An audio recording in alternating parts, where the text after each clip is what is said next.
ফকিন্নির ঘরের ফকিন্নি ফেরাউন মানুষের জমিনের শশা কেটে কেটে টুকরি ভরে মাথায় নিয়ে নিয়ে মিশরে বিক্রি করে কিছু টাকা পাইছে। এক পর্যায়ে ফেরাউন জনগণের শান্তির ভোট নিয়ে চেয়ারে বৈশা ওই ফকিন্নির ভোলা হামানের ওজিরে আজম বানায়, কয় হামান একটু গরম গরম ভাব লাগে, কয় কি, কয় খোদা খোদা বাপ। কি করবা, কয় দাবি করব, কয় করো, বলে আনা রব্বুকুমুল আলা। দাবি করলে আবার ছোট খোদা দাবি করে, কে বড়টাই করি, আমি শুধু খোদা না, সব থেকে বড় খোদা। সেই ফেরাউনের লোহিত সাগরের পানিতে চুবাইয়া শেষ।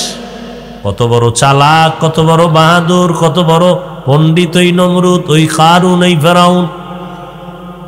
যেই নমরুদ দা ক্ষমতার চেয়ার পাইয়া গরম হইয়া কয় আল্লাহ রে মেরে ফেলবো, ঝামেলা শেষ। বাঁশের সিঁড়ি বানাইছে, উপরে গিয়ে গুলি মারবে আল্লাহ রে। ঠিকই তীর নিয়ে উপরে গিয়া গুলি মারলো ধনুক। আল্লাহ কয় তুই কত নাম্বারের চালাক, তোরে তো আমি বানাইছি। ওয়ামাকারু ওয়ামাকারাল্লাহ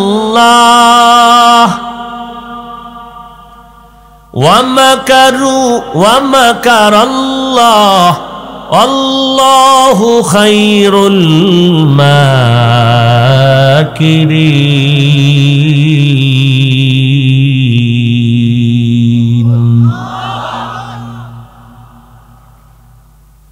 আল্লাহ একটা প্রাণীর লাগাই দিছে, রক্ত লাগছে, তীর ধনুকের মাথায় নিচে একা দেখ এই রক্ত আল্লাহরে মেরে চলে আসে।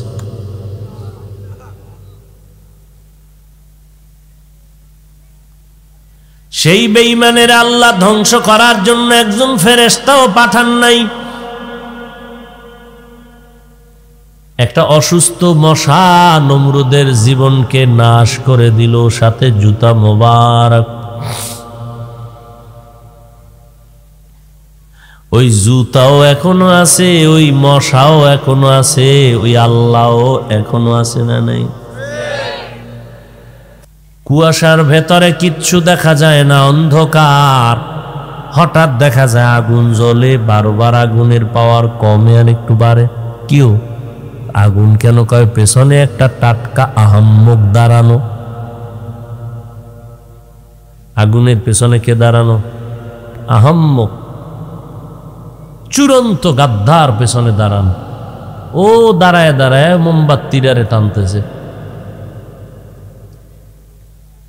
কি পরিমাণ বেহায়া হলে জান্নাতের বাগানে আসার সময় বিড়ি টানে, যাওয়ার পরেও বিড়ি। ঘরের থেকে আসছে, ওয়াজে যায়, কপাল বড় খারাপ, প্যান্ডেলে ঢুকতে পারে না, দোকানের আড্ডায় বসে বসে বসে বসে কবিরা গুনাহ করে। আর একদল প্যান্ডেলে ঢুকছে ঠিক, তবে কপাল খারাপ, বয়ান শুনতে পারে না, গজবের মোবাইলে গ্রাস করে নিয়েছে। আর একদল কপাল পরা বসে আছে, 2 ঘন্টা 3 ঘন্টা বয়ান শুনবে, 5 মিনিটের জন্য সময় দিয়ে মোনাজাতটা দিতে পারবে না, নিঃসন্দেহে কপাল পোড়া। মোনাজাতের আগে দেখবেন দৌড় আর দৌড়, পাগল হয়ে গেছে। আমলের তো কোনো কিছুই নাই, এমনেই তো নাচ নেওয়ারা বুড়ি, আরো যদি পায় ঢোলের বাড়ি। এরে যুবক,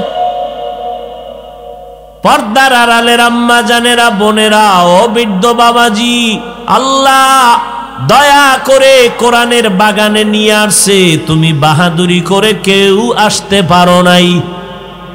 কে আনছে? আমার মাওলায় দয়া করে ঢুকায় দিছে। কান্না নিয়ে তওবা না করিয়া এই ময়দান ছাড়িও না রে বাবা। মাওলার কাছে দিলটারে ফিরায় দাও আর আল্লাহরে বলো, আল্লাহ এই ময়দানে তো অবশ্যই তোমার রহমত আসতেছে, কারণ আমার আল্লাহ কয় ও ফেরেশতারা জানায় দাও এই ময়দানে যারা বসছে সব গুনাহগুলো আমি মাফ করে দিলাম। या इलाही तू मेरा माबूद है, या इलाही तू मेरा माशूक है, या इलाही मुझसे मुझको दूर कर, ताकि देखो मुझ में तुझको एक नजर। সাহায্য ছাড়া চলা যাবে না। জান্নাতের টিকিট যদি নিতে হয় জমিনে বসিয়েই জান্নাতের টিকিট রেডি করো, তবে একা একা পারবা না। জান্নাতের পথে যদি তুমি অগ্রসর হতে চাও, দুনিয়া নামক এই জমিন পারাইয়া জান্নাতের দরজায় যেতে হবে। কিন্তু একা একা পারবা না, অন্যের সাহায্য লাগবেই লাগবে। কেন? এই কেনর জবাব শুনেন। এতক্ষণ আলোচনায় যা বুঝলাম সাহায্য ছাড়া চলা যাবে, কেন সাহায্য লাগবে? এর একমাত্র কারণ আমরা দুনিয়াতে জন্ম নিয়েছি দুর্বল অবস্থায়। ওয়া খুলিকাল ইনসানু যাঈফা। আল্লাহ বলেন আমি ইনসান জাতি বানাইলাম বড় দুর্বল করে। আমাদের মতো দুর্বল কোনো প্রাণী নাই। মশা আমাদের থেকে শক্তিশালী, আমরা মশার কাছে দুর্বল, পিপিলিকার কাছেও দুর্বল, বাতাসের কাছেও দুর্বল, আলোর কাছেও দুর্বল, অন্ধকারের কাছেও দুর্বল, খানার বেলায় দুর্বল। একটা মশায় যদি হরতাল ডাক দিয়ে আমগোর সাথে রাগ করে বলে একটা আদম সন্তান ঘুমাতে দিব না, আমাদের কপালে আর ঘুম হবে না। এত দামি মশারি কিনলাম, এরপরও ভিতরে মশার গানের আওয়াজ। কি ভাওয়ার এই মশার! নমরুদ্দের পর্যন্ত কাট করে লাইছে। নাক দিয়ে ডুইকা চান্দির গড়ায় বয়ে বয়ে ফাঁকে ফাঁকে একটা মিস কল, আর মাথা গরম হয় না। ঔষধ হালুয়া কোনো কাম হইতেছে না। ফট করে জুতার লাগে বাড়ি খেয়া মাথাটা ঠাস করে ঠান্ডা হয়ে গেছে। নমরুদ দেখায় জুতার ভিতরে এত বরকত, এটা তো আগে জানি না। বাইন্দাতে মাথা, মাথায় জুতা লাগে তো ঠান্ডা, আবার জুতা সরায় তো গরম। কেমন সান কপাল, যেমন তেমন কপাল। ভাইয়ের জুতা মাথায় দিলে মাথা হিমেল হয়ে যায়। নমরুদ বলে জুতার বাড়ি বন্ধ করিস না। বলে এই কামটা কে করবে? কয় টাকা দিয়া কর্মচারী রাখ, ওর কাজই হলো ফাঁকে ফাঁকে জুতা মারবে। বেতন দিয়া কর্মচারী রাখলো। এই কর্মচারী, জুতার বাড়ি দিতে ভুল করবি না, যত জোরে মারবি বেতন বাড়ায় দিন। ভাইরা আমার, ওই একটা মশার এত পাওয়ার, এটা কুত্তার এত পাওয়ার নাই। প্রধানমন্ত্রীর সাথে দেখা করতে মশার কোনো অনুমতি লাগেনি, কুত্তার লাগে। সংসদ ভবনে মশা ঢুকতে কোনো পাওয়ার, কোনো অনুমতি। র‍্যাব পুলিশ যদি বলে বেয়াদব ঢুকলি কেন, অনুমতি নিছত নি, টের ভাবি 3 মিনিট পর সিপাহি যখন ঢুকমু। এক মশার পাওয়ারে লক্ষ লক্ষ মানুষের পেটের ভাত জমে। এক মশাকে কেন্দ্র করে লক্ষ লক্ষ মানুষের পেটের খানা যোগায় এক মশায়। কয়েলের ফ্যাক্টরি মশাকে কেন্দ্র করে। কি পরিমাণ কর্মচারীরা ধান্দা করে সেই কয়েল লইয়া, মাস শেষ বেতন খায়। কাম কি? মশার লগে যুদ্ধ।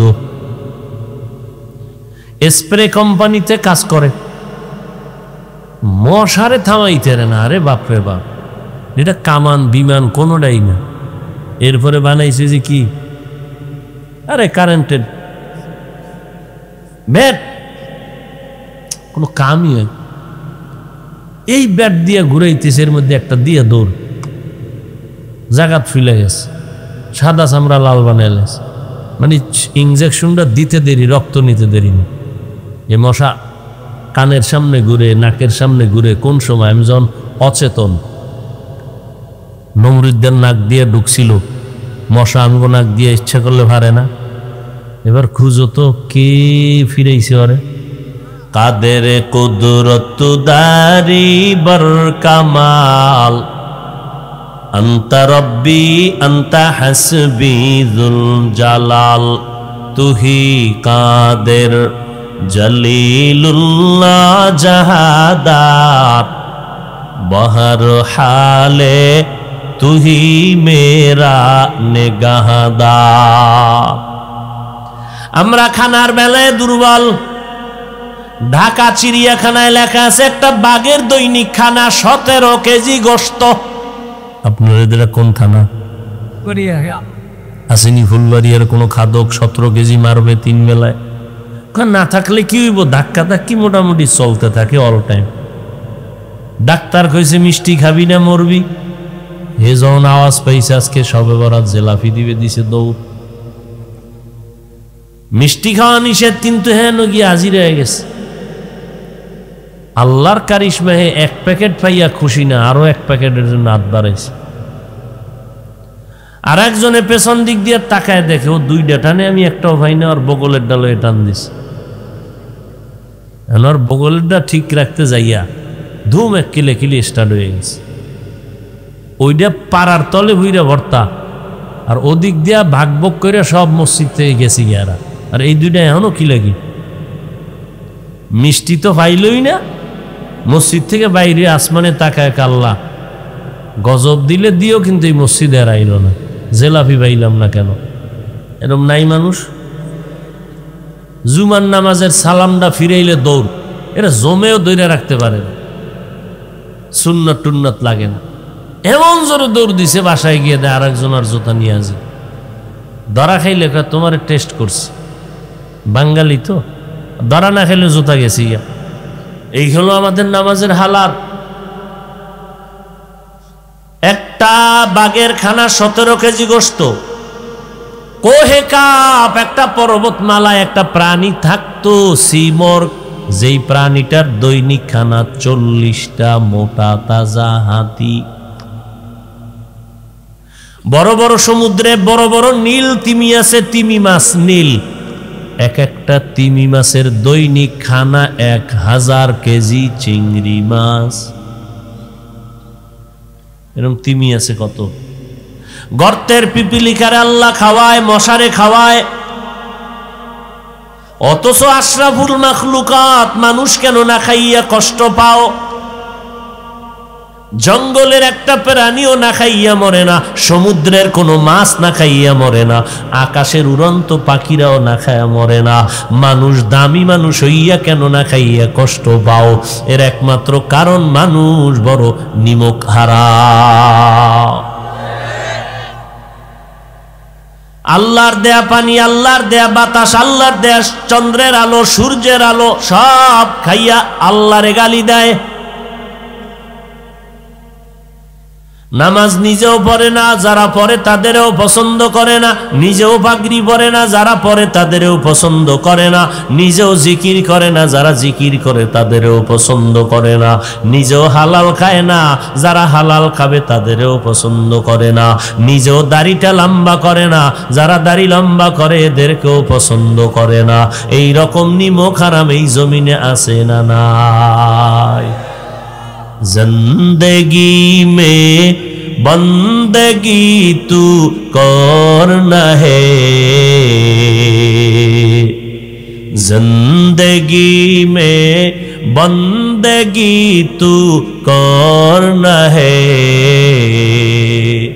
जिंदगी बे बंदगी शर्मिंदा है, जिंदगी बे बंदगी शर्मिंदा है।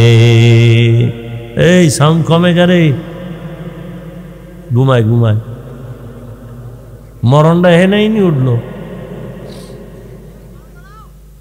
ভাইরা আমার,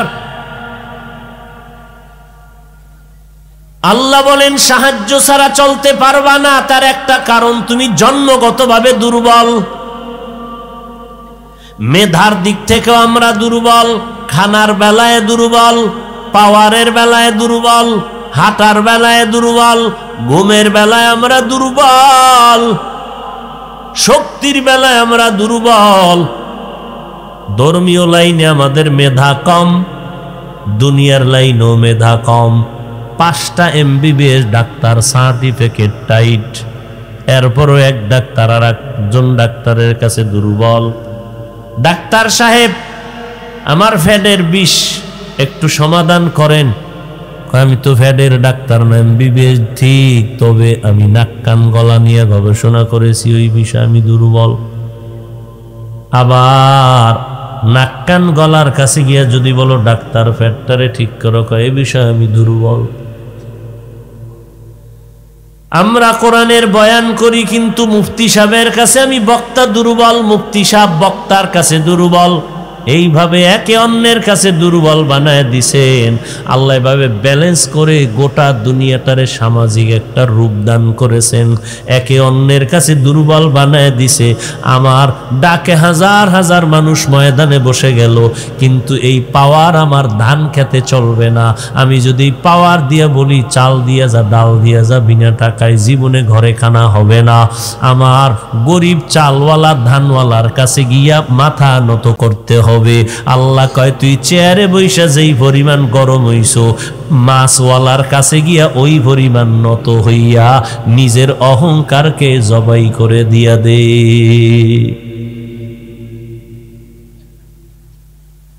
আমরা দুনিয়াতে একা চলতে পারবো না, অন্যের সাহায্য লাগবে। কেন? 1 নাম্বার তার কারণ আমি জন্মগত দুর্বল।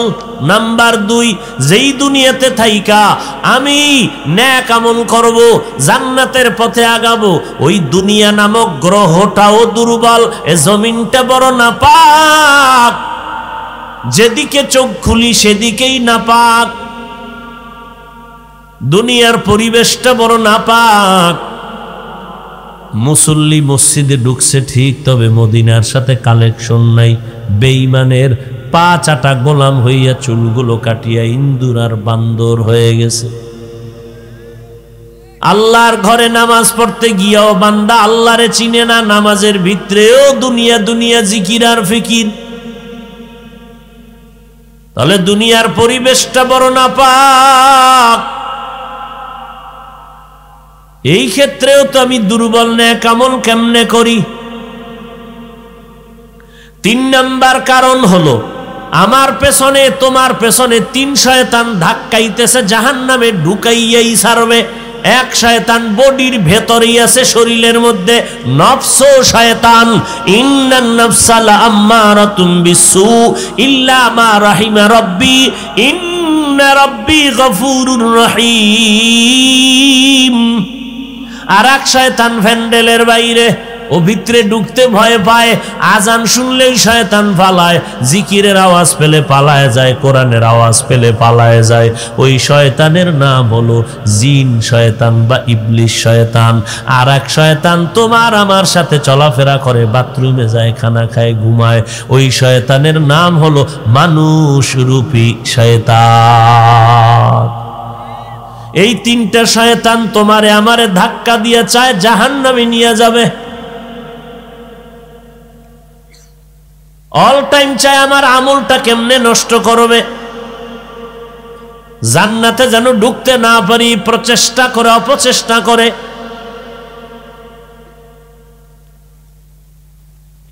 এই 3 শয়তান আমাকে পেছনে টানে, ওদিকে জমিনটা নাপাক, ওদিকে আমি দুর্বল। এমতো অবস্থায় যদি অন্যের সাহায্য না নেই, আমি জান্নাতের পথে চলতে পারবো না। কেউ পারে নাই, সামনেও কেউ পারবে। সাহায্য যে নিব, অন্যের সাহায্য বলতে কার সাহায্য নিব যদি আপনাদের জিজ্ঞাসা করি, আপনারা 2 হাত 2 পা উঁচু করে বলবেন আল্লাহর থেকে নিব। না, আপনাদের দাবি মিথ্যা। যদি আল্লাহর থেকে সাহায্য নিতা, তাহলে 30 বছর আগে এই জমিন থেকে সুদের কারবারিরা পালায় যাইত। অথচ ঘরে ঘরে সুদের কারবার আছে না নাই? 24টা ঘন্টা মায়ের সাথে জিনার গুনায় লিপ্ত সুদখোরেরা। নামাজ পড়লে কবুল হবে না, জিকির কবুল হবে না, দান করলে সওয়াব নাই, মাদ্রাসা বানাইলে সওয়াব নাই, সুদের খাতায় নাম লেখাইয়া হজ করলে সওয়াব নাই, মাদ্রাসা করলে সওয়াব নাই, মোনাজাত দিলে কবুল হবে না, তওবা না করে কবরে গেলে চিরস্থায়ী জাহান্নামী। এরে নবীর উম্মতের দল, সাহায্য ছাড়া চলার উপায় নাই। আল্লাহর থেকে সাহায্য নিব এই কথা মিথ্যা, কারণ আমরা আল্লাহর কাছে সাহায্য চাই না। একজনে কয় কেন চাই না হুজুর জানেননি কি না, আল্লাহর আবার পছন্দই হয় না। আর একজনে কয় না হুজুর চাইছি দেখছি আল্লাহ দেয় না, হুদা চায় লাভ আছে, অনেক চাইছি দেয়ই না, এজন্য চাওয়াই বন্ধ করে দিছে। আমি বলবো বাবা তোমাকে আমাকে বিবেক দিয়েছেন আল্লাহ, বিবেক দিয়ে একটু হিসাব মিলায় দেখো, সাহায্য এমন একজন থেকে চাইও, চাইতে দেরি পাইতে দেরি না, তবে যার থেকে চাইবা তার 3টা গুণ থাকা লাগবে, 3টা দুর্বলতা থাকা যাবে না, থাকলে জীবন যাবে, সাহায্য পাবা না। 1 নাম্বার দুর্বলতা, যার থেকে সাহায্য চাইবা দেখতে হবে তার কোনো পিছনে টান আসেনি। যদি পিছনে কেউ টানতে থাকে তোমার চাওয়া পূরণ হবে না। এইবার দুনিয়াতে কইজা দেখো এমন একজন মানুষ আসেনি যার পেছনে টান নাই। আমার সন্তান আমারে পেছনে টানে, মা টানে, বাবা টানে, ভাই টানে, সবাই টানে, দেও দেও দেও দেও, দিয়া দিয়া দিয়া গরিব হইছি, এরপরও শান্তি নেই, দোয়া নাই কারো, না মনের মতো ভাই না। তাহলে পিছনে টান নাই এমন কোন পৃথিবীতে মানুষ নেই। দ্বিতীয় দুর্বলতা, যার কোনো অভাব নাই। এবার সারা দুনিয়াতে একটু ব্রেন খাটায় দেখো তো, দুনিয়াতে যার অভাব নাই এরকম কে আছে? 2-1 পাওয়া যাইব খুঁজা। পর আমি বলি যার যত টাকা বেশি তার অভাব তত বেশি। টাকাওয়ালারা বেশি অভাবী, আপনার আমার গরিবের অভাব 100 টাকায় খতম, তার 1,00,000 টাকায় শেষ হয় না। 3 নাম্বার দুর্বলতা দেখবা যার স্বার্থ নাই। জমিনে এমন একটা মানুষ নাই যার কোনো স্বার্থ নাই, সব স্বার্থপর। 2 জন মানুষ পাইছিলাম যাদের স্বার্থ নাই, একজন হলেন আমার মা আর একজন হলেন আমার বাবা। কিন্তু বাংলাদেশ প্রমাণ করে দিল ওই মা বাবা ও স্বার্থ ছাড়া কিছু বোঝে না। মা বাবায় স্বার্থের টানে সন্তানের বিরুদ্ধে মামলা দিছে থানায়। কত মা সন্তানের জবাই করে, কত বাবা সন্তান মাইয়ারে। ওই কয়েকদিন আগেও শোনা গেল মেয়েটারে নিজের স্ত্রী রূপে গ্রহণ করিয়া অন্যায়ভাবে অত্যাচার করেছে নিজের মেয়েকে বাবায়। এই কয়েকদিন আগের খবর শুনছি, আগে তো আছে। এই উডোকাতরায় সমস্যা। ওই যে শুরুতে বলছি বদনসিব বয়ান শুনবে, 5 মিনিট ধৈর্য ধরে মোনাজাতটা দেওয়ার ভাগ্য হবে না। ভাইরা আমার,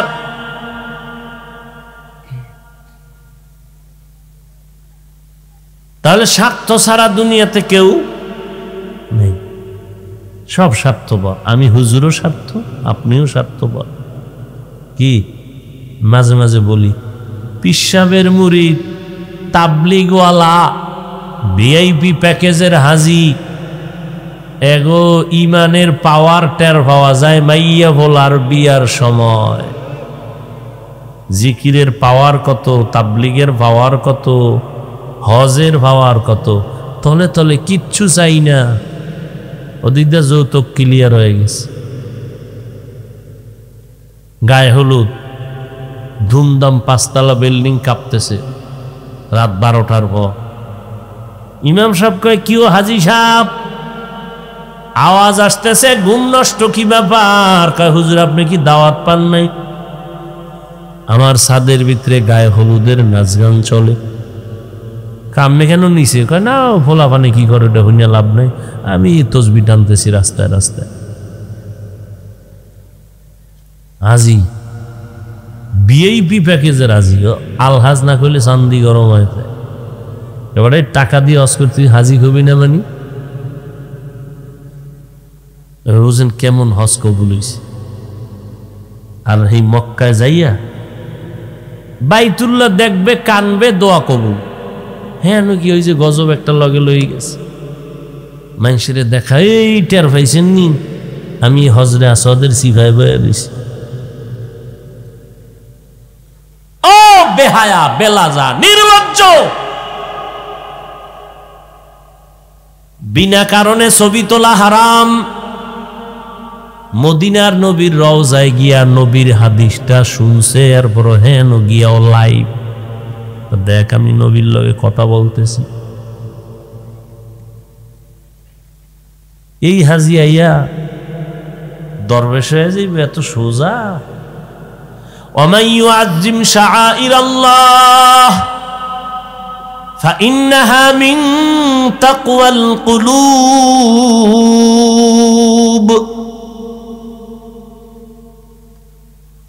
স্বার্থ ছাড়া দুনিয়াতে কোনো মানুষ নাই, অভাব ছাড়া কোনো মানুষ নাই, পেছনে টান ছাড়া কেউ নাই। এই তিনটা দুর্বলতা যার নাই, তার কাছে সাহায্য চাইতে দেরি, পাইতে দেরি না। কিন্তু দুনিয়াতে এই তিনটা দুর্বলতা ছাড়া কোনো মানুষই নাই। খুঁজা টুইজা দেখলাম একজন পাওয়া যাবে যার মধ্যে স্বার্থ নাই, অভাব নাই, পেছনে টান নাই, তিনি আমার আল্লাহ। ইয়া আইয়ুহান নাস আনতুমুল ফুকারাউ ইলাল্লাহ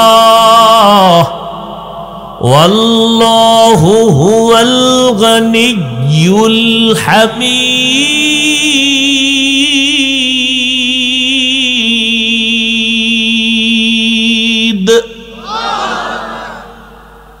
ও ফকিরের দলেরা, আমি আল্লাহ ছাড়া ধনী আর কেউ নাই। আমি আল্লাহ কেমন ধনী? প্রশংসিত ধনী। আর আমগো দুনিয়াতে ধনী আছে না নাই? প্রশংসিত। কোটির মধ্যে একজন পাওয়া কঠিন, প্রশংসিত ধনী। কোটির মধ্যে একজন পাওয়া যাবে না। আল্লাহর কাছে প্রশংসিত ধনী হওয়া বড় কঠিন বিষয়। এরে আল্লাহর গোলাম হবেন, এতক্ষণ আলোচনায় আমরা দুইটা জিনিস স্পষ্ট হয়ে গেলাম। সাহায্য ছাড়া চলা যাবে, সাহায্যটা কার থেকে নিব এইটাও সিদ্ধান্তে পৌঁছতে পারলাম। দুনিয়ার কারো থেকে সাহায্য চাইলে পাবো না, কারণ সব স্বার্থপর। নিজের পেট বইরা থাকলে দিবে, নাইলে দিবে না। ওই বড় বড় বাবার নামে গরু জবাই দিছে, খাওয়াইবে বাবার দোয়া। সব ভিআইপি প্যান্ডেলের ভিতরে সব ভিআইপি সুদখোরেরা বয়া রইছে, গরিবের দাওয়াত নাই। বড় লোকেরা খাইয়া টাইয়া ফালাইয়া দিলে এবার কয় গরিবের ডাইকা এগুলো দিয়া দাও। যাদের মোনাজাত কবুল হইব না এগো ভিআইপি চেয়ারে বসাইছে, আর যাগো মোনাজাত কবুল হইব হুজুর টুজুর, এগো কোনো টাইমই নেই।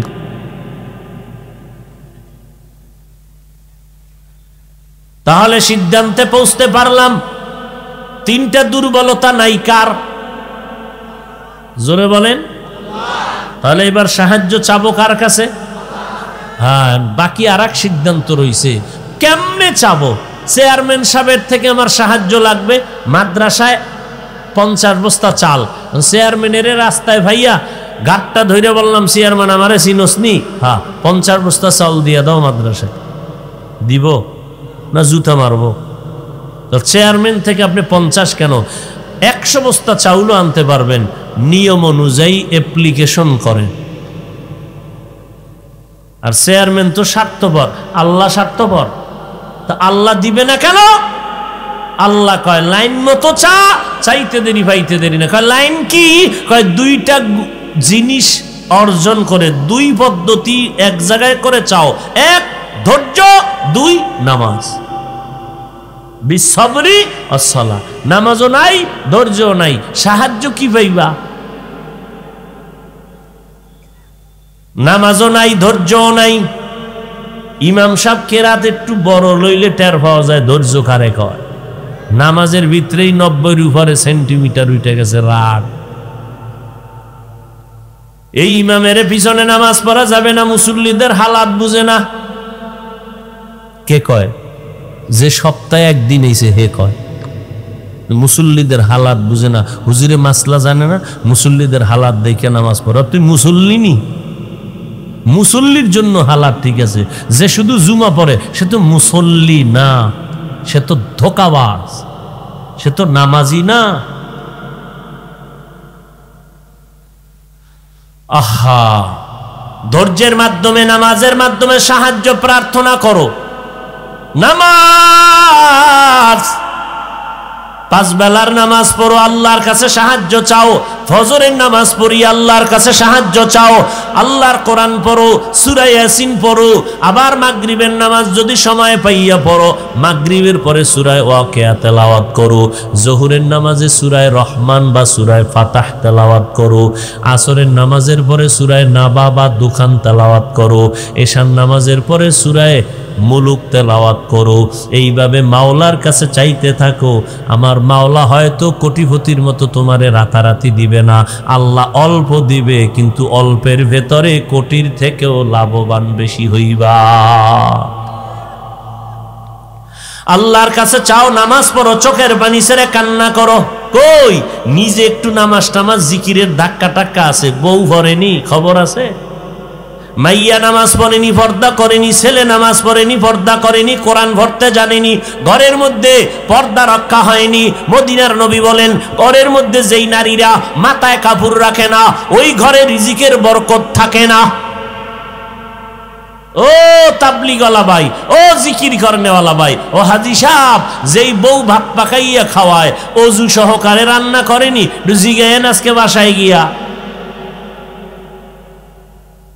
মাথায় কাপড় ঠিক মতো আম্মাজান রাইখা পাকটা কইরে দেয়নি স্বামীরে? কয় হুজুর কপাল খারাপ, বউ পাকই করে না। চৌধুরী বংশের মাইয়া, খাইছি যৌতুক, এরে আগুনের দ্বারে নিলে চেহারা ঝলসে যাবে। তো কে রান্না করে? কাজের লোকেরা। আমার কপাল বড় স্বর্ণের কপাল, তো বউয়ের হাতের রান্না আমার কপালে নেই, কাজের মাইয়ার রান্না আমরা খাইয়া এরপরে টাইট করে সেজদা দিই। এরে পর্দার আড়ালের আম্মা জান, আপনারা নবীদের মা, সাহাবায়ে কেরামের মা, আউলিয়ায়ে কেরামের মা, হাফেজে কোরআনের মা।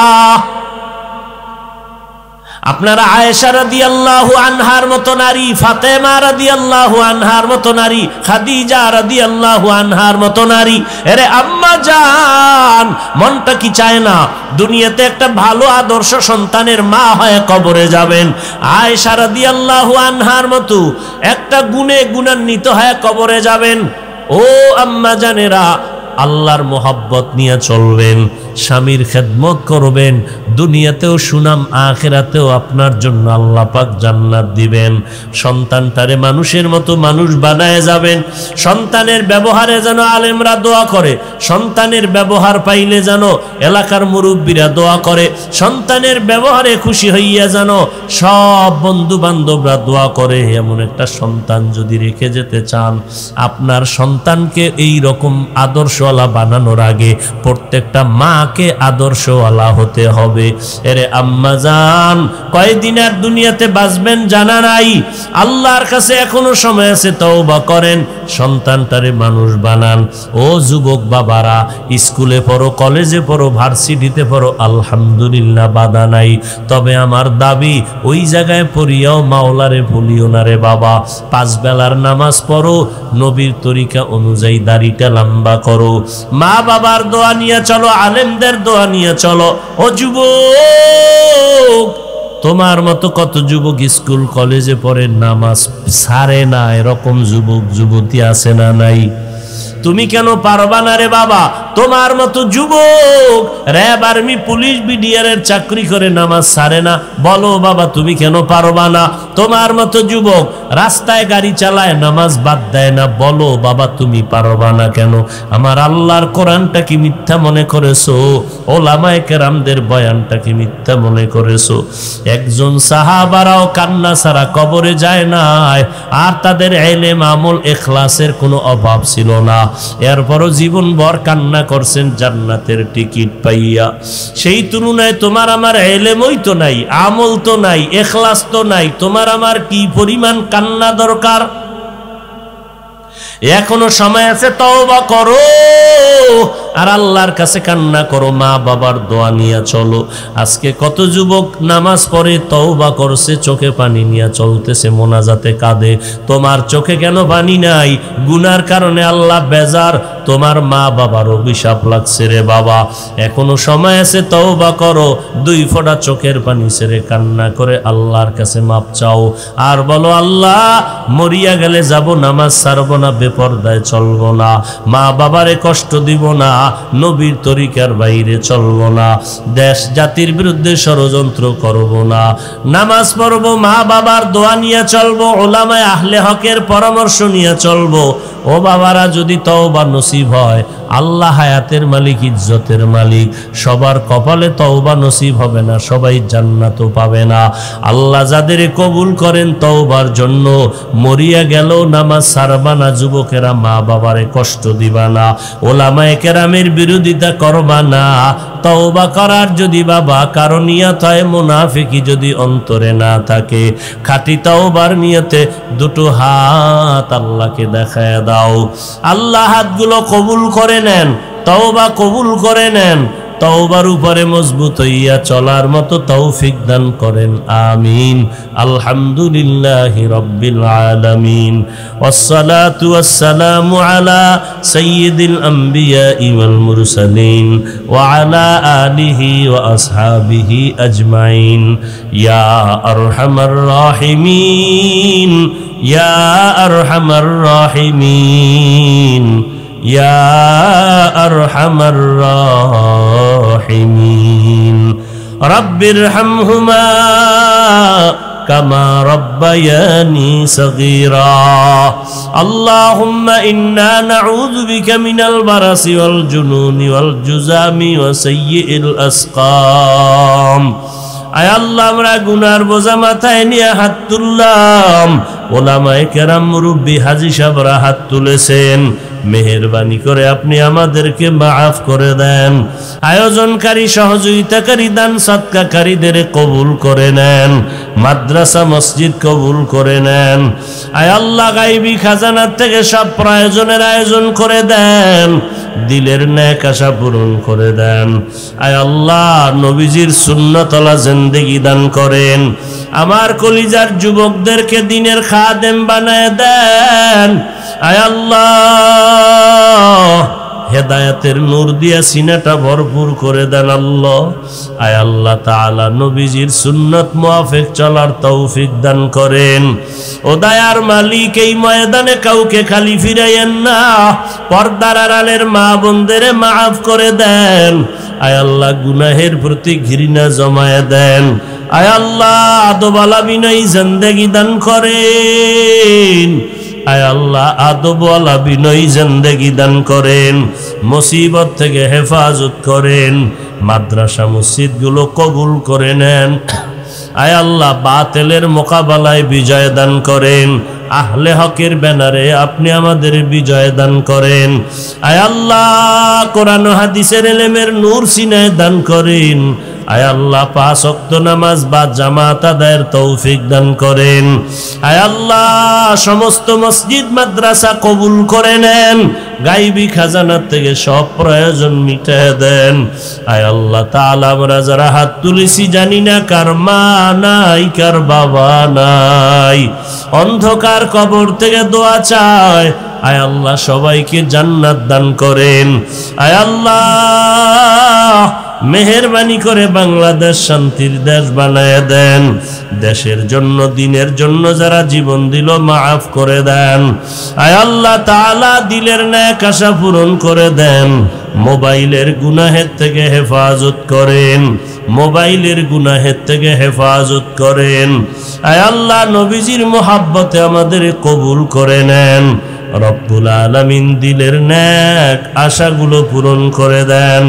আয় আল্লাহ বাইতুল্লাহ নবীর রওজা জিয়ারতের তৌফিক দান করেন।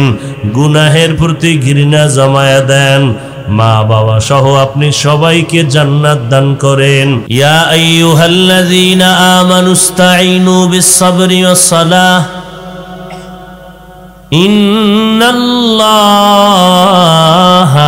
মা'আস-সাবিরিন।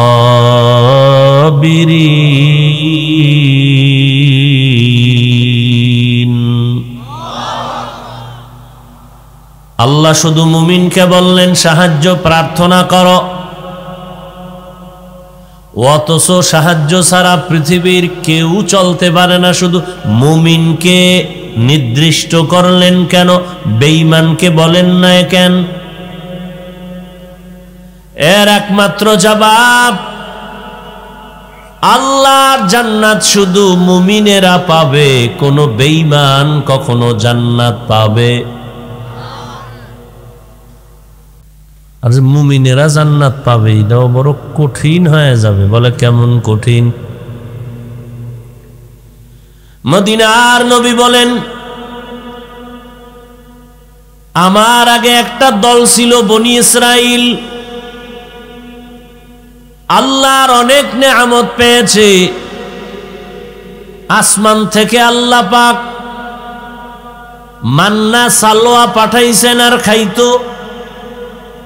সন্ধ্যাবেলা তাকায় দেখতো জমিনের মধ্যে হালুয়া আর পাখির বোনা গোশত।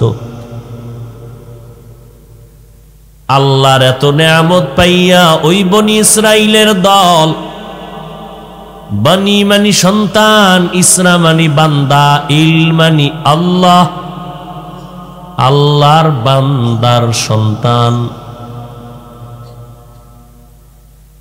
ইসরাইল একটা নাম, বনি মানি ইসরাইলের সন্তানকে বানি বলে। বনি আদম মানি আদমের আওলাদ।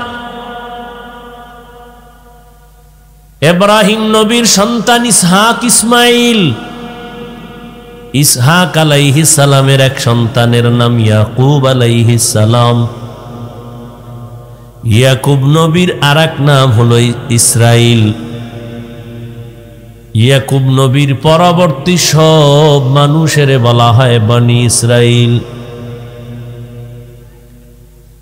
মদিনাওয়ালা নবী বলেন, এই বনি ইসরাইল অকৃতজ্ঞ নিমক হারামের দল, আল্লাহর দেওয়া বেশি নেয়ামত পাইয়া গাদ্দারি করিয়ারা নিজেদের মধ্যে দ্বন্দ্ব করে করে করে করে ৭২ দল হয়েছিল।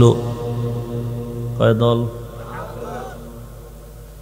আর আমি বিদায়ের পর আমার উম্মতের ভেতরে দ্বন্দ্ব আর হিংস্র আক্রমণ করিয়া মুসলমান মুমিনের মধ্যে আরো এক দল বেড়ে যাবে।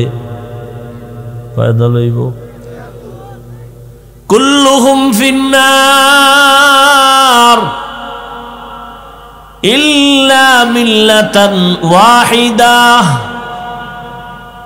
সব ৭৩ দল সব জাহান্নামে যাবে, এক দল জান্নাতে যাবে।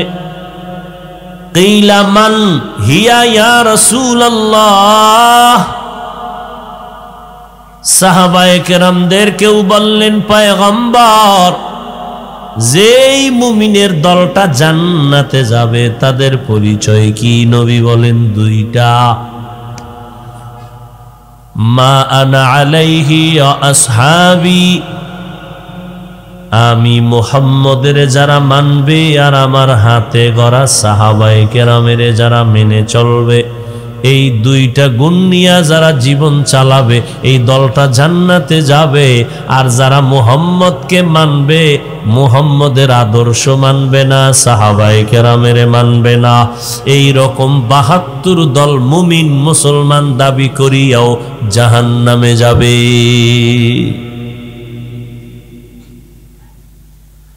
৭২ দল জাহান্নামী মুমিন মুসলমান,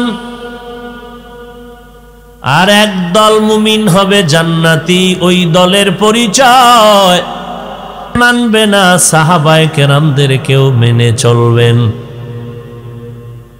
অতএব যারা ওমরে ফারুকের বিরুদ্ধে কথা বলে কয় ওমরে ফারুক ভণ্ড বেদাতি, নাউজুবিল্লাহ, না ওমরে ফারুকের ভণ্ড বেদাতি বলার মতো বেঈমানেরা সাহস না পেলেও আমগো সোনার বাংলায় মাওলানা সাহেবরা সাহস পায়। কেন ওমরের উপরে মাওলানা সাহেব এত ক্ষেপে গেল? কয় ওমরে ফারুক তারাবি ২০ রাকাত বানাইছে, মুহাম্মদ বানায় নাই।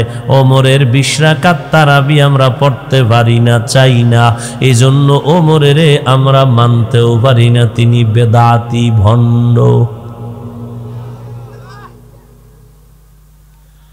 অথচ আল্লাহর নবীর হাতে গড়া সাহাবা সব সাহাবায়ে কেরাম মুহাম্মদ নবীর আশিক, আবু বকর নবীর আশিক, উসমান নবীর আশিক, আলী নবীর আশিক, বেলাল নবীর আশিক। কিন্তু মুহাম্মদ তিনি একজনের আশিক। সব সাহাবায়ে কেরাম মুহাম্মদের আশিক, মুহাম্মদ একজনের আশিক, তিনি হলেন ওমরে ফারুক রাদিয়াল্লাহু আনহু। সব আবু বকরও মুহাম্মদের আশিক, উসমানও আশিক, আলীও আশিক, সব সাহাবায়ে কেরাম মুহাম্মদের আশিক। মুহাম্মদ কার আশিক? কার আশিক? সেই ওমরকে যারা ভণ্ড বলবে, শুধু তাই না, সাহাবায়ে কেরামদের নিয়ে কেউ যদি ইশারা ইঙ্গিতে বিরুদ্ধে কথা কয়, এদের লাল কালি দাগ দিয়া বলো এই জমিনে তারা মুমিন মুসলমান হলেও ৭২ দল জাহান্নামী। খুব সাবধান। দাড়ি রাখতে পারেন না, এজন্য আপনাকে বেঈমান বলা যাবে না। কিন্তু দাড়িকে যদি কটাক্ষ করেন তো আপনি বেঈমান। আপনি নামাজ পড়তে পারেন না, এজন্য আপনি বেঈমান না। কিন্তু নামাজের যদি বৃদ্ধাঙ্গুলি দেখান তো আপনি বেঈমান। আপনি পর্দা করতে পারেন না, আপনি বেঈমান না। কিন্তু পর্দার আইনকে যদি বৃদ্ধাঙ্গুলি দেখান তো আপনি বেঈমান। আল্লাহর কোরআনের বর্ণিত রাজনীতি আপনি করেন না, আপনি বেঈমান না। আল্লাহর কোরআনের বর্ণনা করা রাজনীতি যদি আপনি বৃদ্ধাঙ্গুলি দেখাইয়া উল্টা পাল্টা বলেন, আপনি বেঈমান। সাহাবায়ে কেরামের আদর্শ মানতে পারেন না, এজন্য আপনি বেঈমান না। কিন্তু সাহাবায়ে কেরামদের বিরুদ্ধে যদি বলেন, আপনি নবীর দুশমন।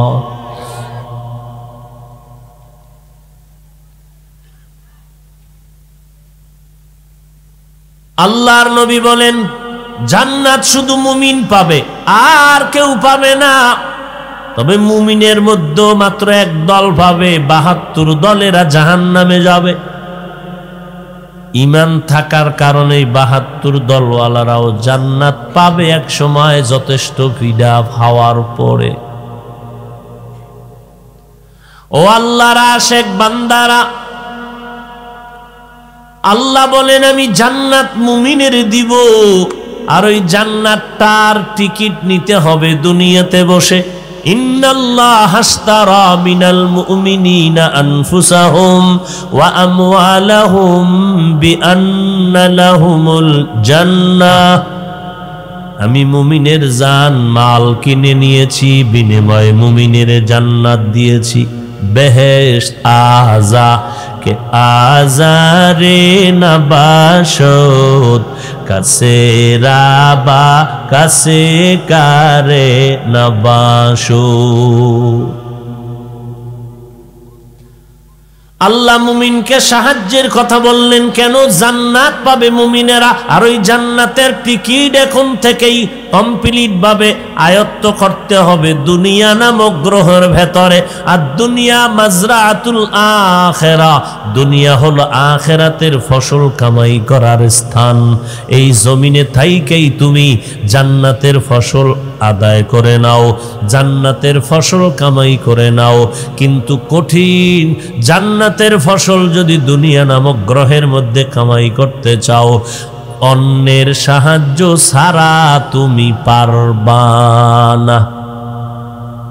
কোন পণ্ডিতিতে চলবে? তুমি কয় নম্বরের পণ্ডিত? ফেরাউনের থেকে বড়, নমরুদের থেকে বড়?